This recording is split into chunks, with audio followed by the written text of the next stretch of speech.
मैं अपने सभी प्रेस के साथियों का बहुत बहुत धन्यवाद देना चाहता हूं और बहुत दिनों के बाद हमारी आपकी मुलाकात हो रही है।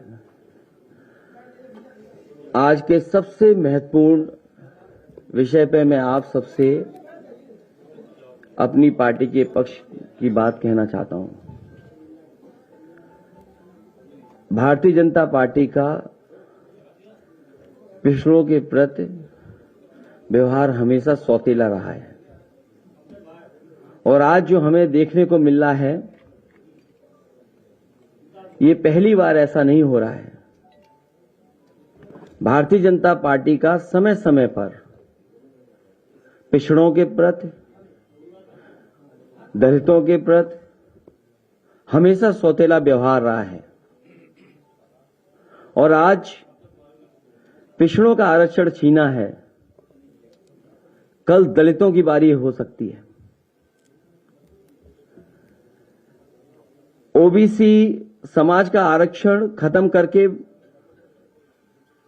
न केवल उनको धोखा दिया जा रहा है बल्कि बाबा साहब द्वारा पिछड़े और शोषित समाज को मिले अधिकारों को छीनने का षड्यंत्र चल रहा है। केवल एक संस्था में नहीं, अगर भारतीय जनता पार्टी का काम करने का तरीका हम देखें तो हर संस्था में भारतीय जनता पार्टी जानबूझ करके षड्यंत्र कर करके पिछड़ों को, दलितों को अधिकार नहीं दे रही है। ओबीसी समाज का आरक्षण खत्म करके ओबीसी समाज के आने वाली नस्लों को भी गुलाम बनाने का षड्यंत्र चल रहा है। इन समाजों का आरक्षण खत्म करके समाजों को सत्ता से बेदखल करने की भी साजिश है और इसके लिए लगातार भारतीय जनता पार्टी किसी न किसी रूप में तैयारी करती रहती है। समाजों का आरक्षण छीन करके और खासकर ओबीसी, दलित, उनका आरक्षण छीन करके उनकी आने वाली नस्लों को हजारों साल पीछे धकेलने का भी षड्यंत्र और साजिश सरकार कर रही है। भारतीय जनता पार्टी समय समय पर पिछड़ों का तो वोट चाहती है लेकिन सत्ता में उन्हें भागीदारी नहीं देना चाहती। कोई न कोई प्रचार के माध्यम से कुछ लोगों को फुसला करके उनके बीच संदेश भेजने का काम, वोट तो लेना चाहते हैं लेकिन जब कभी उन्हें भागीदारी देने की बात आएगी तो भारतीय जनता पार्टी उन्हें भागीदारी नहीं देगी। ये जो सरकार आज भी बनी दिखाई दे रही है उत्तर प्रदेश में और दिल्ली की सरकार, ये पिछड़ों के वोटों से बनी सरकार है और इन दोनों सरकारों में पिछड़ों के लिए कोई जगह नहीं है और लगातार संस्थाओं में साजिश करके, षड्यंत्र कर करके कहीं न कहीं उस कगार पर समाज को पहुंचा दिया कि रिजर्वेशन के लिए भी एक रेवोल्यूशन हो जाए। इसलिए समाजवादी पार्टी और हमारी पार्टी के सभी लोग का मानना है कि भारतीय जनता पार्टी जब तक सरकार में है उनके अधिकार सुरक्षित नहीं है। और वो बात मैं दोबारा कहता हूं कि आज पिछड़ों का छीना है, कल दलितों का भी छीनेंगे। बाबा साहब भीमराव अम्बेडकर जी ने जो सपना दिखाया था, जो सपने देखे थे, उन अधिकारों को, हक को छीनने का काम ये सरकार लगातार कर रही है और केवल एक बार इनका सौतेला व्यवहार नहीं देखा।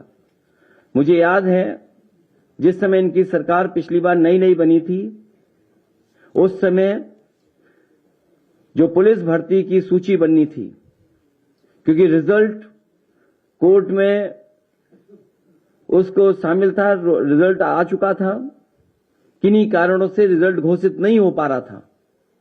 जब कोर्ट के माध्यम से घोषित किया गया तो इसी भारतीय जनता पार्टी की सरकार ने वो रिजल्ट घोषित किया और घोषित होने के 3-4 दिन बाद इन्होंने पूरा का पूरा रिजल्ट बदल दिया और कहा कि ये नई आरक्षण व्यवस्था है, उसके तहत नई सूची बनाई जाएगी। मुझे याद है उस समय 1700 पिछड़े और दलित नौजवानों को नौकरी मिली थी, वो 4 दिन तो खुश रहे, लेकिन 4 दिन के बाद वो खुश नहीं रह पाए, उनको नौकरी से बाहर जाना पड़ा। उस समय भी वो लोग जो नौकरी से रह गए थे, हर मंत्री के घर गए थे। लगता तो यह है कि भारतीय जनता पार्टी की सरकार में आने के बाद और भारतीय जनता पार्टी में शामिल होने के बाद जो नेता उसमें हैं, उनकी आत्मा मर जाती है, उन्हें कोई दिखाई नहीं देता। केवल यही नहीं, 69,000 वाले में जिस तरीके से सरकार ने घोटाला किया, वो एक उदाहरण है। यूनिवर्सिटियों में जिस तरीके से नौकरियां मिली हैं, आप कोई यूनिवर्सिटी उठा लीजिए। मुझे याद है, बलिया में यूनिवर्सिटी समाजवादी सरकार में बनी थी, समाजवादी नेता चंद्रशेखर जी के नाम पर बड़े पैमाने पे घोटाला हुआ। बांदा यूनिवर्सिटी में घोटाला हुआ। अभी यूनिवर्सिटियों में जहां भी जिस संस्था में जो लोग बैठे हैं, बड़े पैमाने पे घोटाले हो रहे हैं और बड़े पैमाने पर पिछड़े और दलित लोगों के साथ भेदभाव हो रहा है। उन्हें जो हक और सम्मान और जगह मिलनी चाहिए, वो जगह नहीं सरकार दे रही। और केवल एक यूनिवर्सिटी में नहीं, पूरे उत्तर प्रदेश की आप यूनिवर्सिटियां उठा करके देख सकते हैं। एक बार तो इस सरकार ने आयोग भी गठित किया, एक कमेटी भी बनाई और कहा कि इसमें पिछड़ों की गिनती होगी। उस आयोग ने, उस कमेटी ने रिपोर्ट तो दी, लेकिन वो रिपोर्ट कभी सार्वजनिक नहीं की गई। और सरकार ने ये कहा, सरकार की मंशा ये थी कि क्लास 3 और क्लास 4 में कितने पिछड़े नौकरी पा रहे हैं, उनकी कितनी गिनती है उसमें। लेकिन सरकार ने अभी तक उस रिपोर्ट को पब्लिक नहीं किया, किसी की जानकारी में नहीं लाया गया। इसलिए लगातार सरकार भेदभाव कर रही है और जरूरत पड़ेगी, और हमारी पार्टी के संगठन के लोग, पिछड़ा वर्ग का जो संगठन है उसके लोग तैयार कर रहे हैं। अगर सुप्रीम कोर्ट में भी लड़ाई लड़नी पड़ेगी तो समाजवादी पार्टी पिछड़े वर्ग के साथ पूरे सहयोग और मदद के साथ खड़ी होगी, जिससे सुप्रीम कोर्ट में भी लड़ाई लड़ी जा सके। क्योंकि सरकार पे भरोसा नहीं है, और सरकार न केवल आरक्षण पे भेदभाव कर रही है, बल्कि चुनाव से भी भागना चाहती है। चुनाव को ये फेस नहीं करना चाहते, क्योंकि वो जानते हैं कि जनता के सामने अगर वो जाएंगे तो जनता बुरी तरह इन्हें हरा देगी।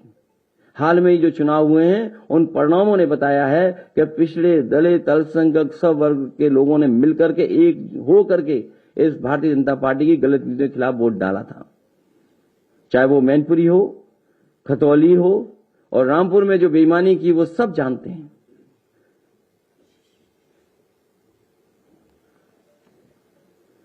इसी तरह राज्य पिछड़ा वर्ग आयोग बना था 1994 में, उसको भी पूरा का पूरा समाप्त कर दिया सरकार ने।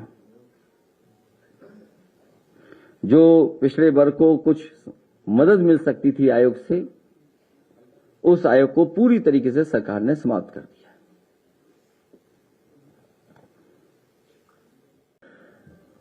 जहां तक आरक्षण का सवाल है, और जिस पर सरकार समय समय पर गुमराह कर रही है और इस कगार पे खड़ा कर दिया है कि पिछड़े और दलित मिलकर के एक आरक्षण का या रिजर्वेशन का रेवोल्यूशन तैयार करें, आंदोलन तैयार करें।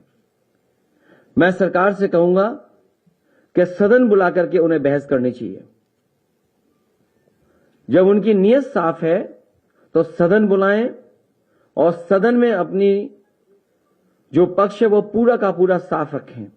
और जो हम लोगों ने देखा है इधर पिछले कई वर्षों से, चाहे वो 69,000 शिक्षक भर्ती हो, पिछड़े और दलितों के हक मारा गया हो, उत्तर प्रदेश लोक सेवा आयोग के ओर से खंड शिक्षा अधिकारी जिसमें कई पदों पर पिछड़ों के साथ भेदभाव हुआ हो, उत्तर प्रदेश के सभी विश्वविद्यालय जिसमें पिछड़े और दलितों की नियुक्ति में न जाने कितने बड़े पैमाने पर अनदेखी और घोटाला हुआ है, और जो टेक्निकल यूनिवर्सिटी है जिसकी लगातार जांच चल रही है, एसटीएफ जांच कर रही है, उसमें इतने बड़े पैमाने पर घोटाला है जिसकी हम और आप लोग कल्पना नहीं कर सकते।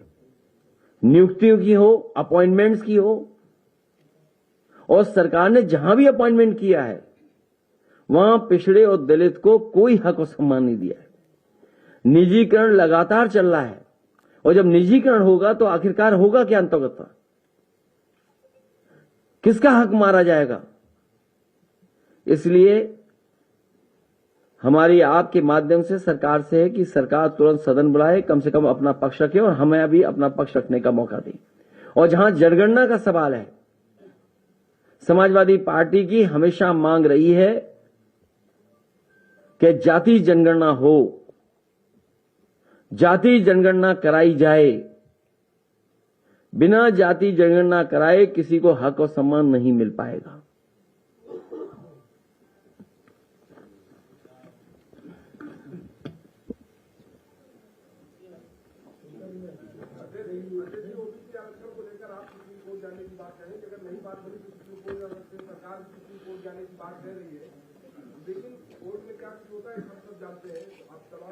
नहीं, कोर्ट का हमें कोर्ट पर भरोसा करना पड़ेगा।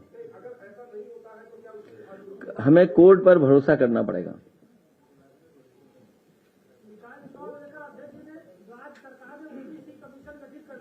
सब ओबीसी पूछेंगे, कोई और भी पूछेगा सवाल? यहां क्यों भेदभाव कर रहे हो भाई ओबीसी वालों तुम?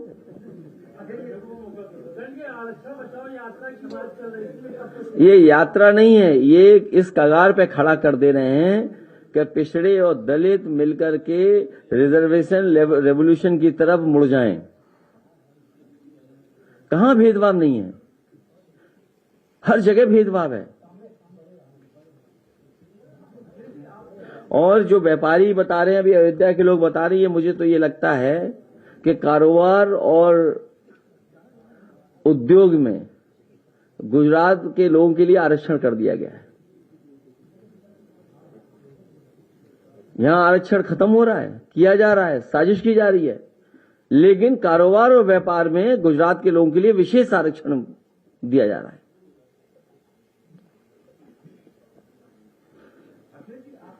2012 में और 2017 में आपकी सरकार के दौरान भी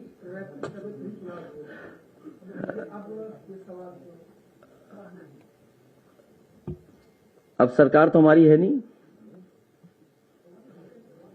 और भारतीय जनता पार्टी ने समय समय पर कहा कि हम न्याय देंगे पिछड़ों को, और हमारी अब मांग है, और पहले भी मांग थी, और मैंने अपने इलेक्शन मैनिफेस्टो में कहा था कि जाति जनगणना समाजवादी सरकार बनने पर की जाएगी और 3 महीने में करके दिखाई जाएगी।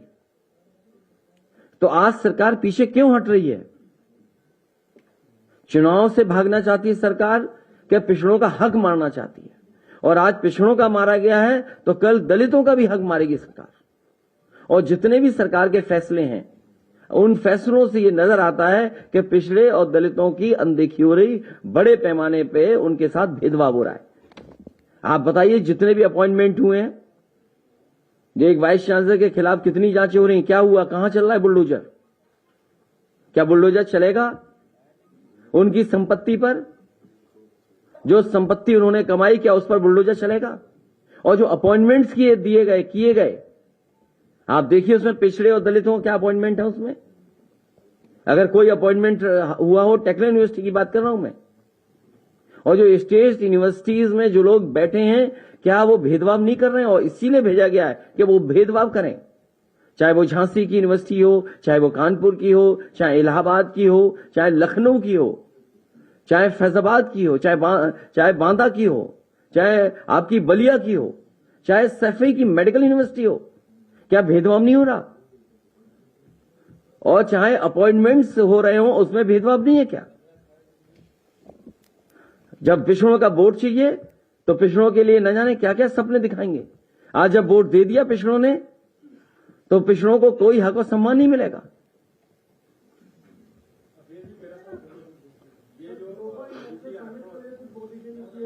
नहीं, मुझे ये बता दीजिए, अगर आप ग्लोबल समिट से भागिए मत और विषय से मत भागिए, पहले इसी पे पूछ लीजिए आप, और ग्लोबल समिट में मैं अलग से प्रेस करूंगा, क्योंकि बहुत सारी आपके बीच में भी चर्चा होंगी जिनके बारे में आप बात नहीं करना चाहोगे। ग्लोबल समिट पे अलग पे बात होगी, लेकिन अभी तो इसी पे सवाल है। मेरा सवाल यह था कि ये टेस्ट पूरा न करने के नाते हाईकोर्ट देखिए टेक्निकल क्या हो रहा है ट्रिपल टेस्ट। हाँ हाँ मैं ये कह रहा हूँ कि ट्रिपल टेस्ट पूरा न होने के कारण जो है बिना आरक्षण के चुनाव के हाईकोर्ट ने आदेश दे दिया। कई राज्यों में भी इस तरह के मुद्दे आए हैं जहां पे ओबीसी का आरक्षण इसके चलते प्रभावित हो रहा है। तो क्या इसके लिए संविधान संशोधन की मांग करेंगे? समय समय पर सुप्रीम कोर्ट ने जजमेंट दिए, निर्देश दिए, उन निर्देशों का पालन स्टेट गवर्नमेंट ने क्यों नहीं किया? इसीलिए नहीं किया क्योंकि चुनाव से भागना चाहती है सरकार, चुनाव को फेस नहीं करना चाहती, क्योंकि आज जनता नकारात्मक राजनीति को दूर कर चुकी है। आपने मैनपुरी का परिणाम देखा। मैनपुरी में पुलिस फोर्स चुनाव लड़ रही थी, अधिकारी चुनाव लड़ रहे थे। खतौली में किस तरीके से दलित, पिछड़े और अल्पसंख्यक और मुसलमान सामने आ गए, उन्होंने किस तरीके से भारतीय जनता पार्टी को वहां पर हराया। और रामपुर का क्या हमने आपने नहीं देखा? रामपुर में भी चुनाव समाजवादी पार्टी जीती। ये जो परिणाम मिला ये कागजी परिणाम है, केवल रिजल्ट दे दिया कागज पर, ये जनता का परिणाम नहीं है। आपने पुलिस फोर्स लगा करके वहां पर वोट नहीं डालने दिया। तो ये सरकार लगातार भेदभाव कर रही है और यूं कहे कि ये सामाजिक न्याय की दुश्मन है भारतीय जनता पार्टी। क्या इन्हीं के नेता ने नहीं कहा कि झापड़ मार के या क्या आरक्षण छीन थप्पड़ मार करके? क्या है उनके पिछले नेताओं की आत्मा क्या कह रही है?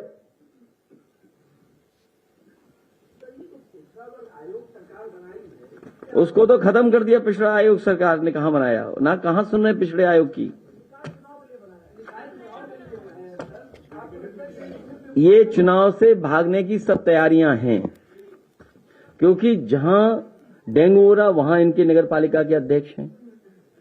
कूड़ा भरा पड़ा है, नालियां भरी पड़ी हैं, सीवरेज सिस्टम नहीं चल पा रहा है, ट्रैफिक जाम जगह जगह पर है। इन्होंने किया क्या है? पिछले कितने वर्षों से ये नगर पालिकाएं या टाउन एरिया या मेयर के कब्जा किया है। कानपुर में तो धूल धक्कड़ इतना उड़ रहा है कि पेड़ नहीं पहचान सकते आप। पेड़ों पे इतना गर्दा है।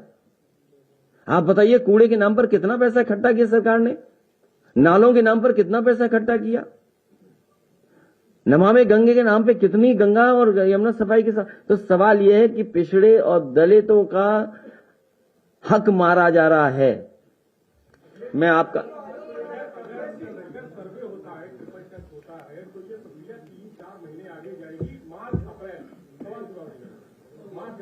ये सरकार बताए, इसलिए मैं कह रहा हूं ना कि सरकार सदन बुला ले। जो बात आपके माध्यम से हमसे पूछवा रही है सरकार सदन बुलाए। मैं आपसे पत्रकार साथी, सवाल ये नहीं है, मैं केवल मैं ये कहना चाहता हूं कि ये सदन सरकार क्यों नहीं बुला लेती है? 3 दिन बुलाया, 2 दिन रहे सदन में, 6 घंटा चलाया, छोड़ के चले गए। और ये जो अन्याय हो रहा है, अधिकारी हत्याएं करा रहे हैं, ये याद रखना आप। कन्नौज में अगर जो हत्या हुई है उसके जिम्मेदार वहां के अधिकारी हैं, वहां की विधायक है। ये विषय आज का नहीं है, लेकिन मैं आज से कहना चाहता हूं सरकार हत्याएं करा रही है।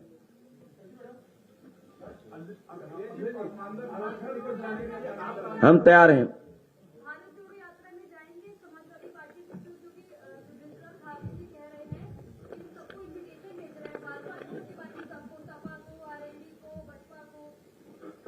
आपके मोबाइल पर अगर इन्विटेशन हो तो मुझे अभी तुरंत दी जाए। भावना से, हमारी भावना उनके यात्रा से है। हमें कोई इन्विटेशन नहीं मिला। हमारी पार्टी का सिद्धांत अलग है। भारतीय जनता पार्टी और कांग्रेस दोनों एक हैं।